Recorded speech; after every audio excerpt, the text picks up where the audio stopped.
नमस्कार मंडळी, कशा आहात सगळेजण? तर सगळ्यात पहिले तर आजचा जो व्लॉग तुम्ही पाहताय तो रविवारचा व्लॉग आहे, जो मी आज उशिरा पोस्ट करतोय. तर मागच्या काही दिवसामध्ये ना मी एक गोष्ट साफ विसरून गेलो होतो. ती म्हणजे आपण जिम नावाचा एक प्रकार जॉइन केला आहे. तिथे आपण भरपूर पैसे भरलेत आणि तिथे जाऊन आपल्याला रोज व्यायाम केला पाहिजे. आणि आता हे सगळं ना लक्षात आल्यानंतर ठरवलं, की आता इथून पुढे आपण रेग्युलर जिमला जाऊन व्यायाम केला पाहिजे. खरं तर प्रश्न पैशाचा नाही आहे, पण आपण आपल्या तब्येतीकडे थोडंफार लक्ष दिलं पाहिजे, जे मागचे काही दिवस आपण देत नाही आहे. हेच रिअलायझेशन झाल्यामुळे आज मी जिमला आलो होतो सकाळी उठल्या-उठल्या आणि आता रोज रेग्युलर मी व्यायाम करणार आहे, जेवढा जमेल तेवढा. तर मस्त व्यायामाने दिवसाची सुरुवात झाली. त्यानंतर घरी गेल्यावरती मागच्या एका ब्लॉगमध्ये जसं की मी तुम्हाला सांगितलं होतं, हा जो वीकेंड असणार आहे, तो मला माझ्या टेरेससाठी द्यायचा होता. कारण टेरेसवरची बऱ्यापैकी जी झाडं आहेत ना, त्यावरती बरीच वेगवेगळी कीड लागली होती.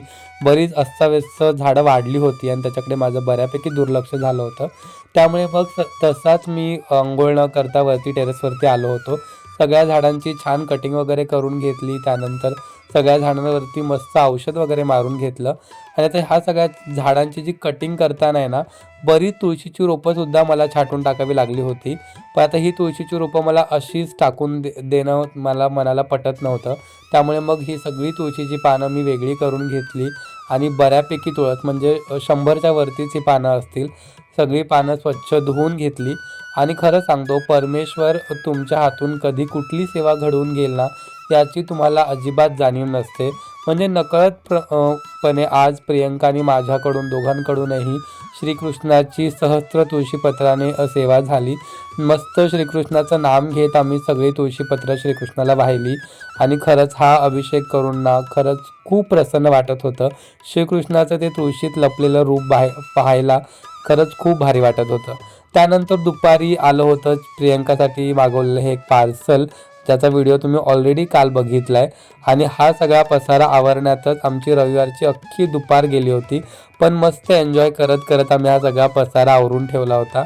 त्यानंतर थोडासा आराम केला आणि मग प्रियंकाने मी दोघांनी मिळून संध्याकाळी भोपळ्याचे नाही तर रताळ्याचे घारगे बनवायचा प्लॅन केला होता. आणि आज खूप दिवसानंतर किचनमध्ये मी काहीतरी बनवत होतो, ते पण प्रियंकाबरोबर मिळून ते बनवत होतो. त्याच्यामुळे ना मला खरंच खूप भारी वाटत होतं.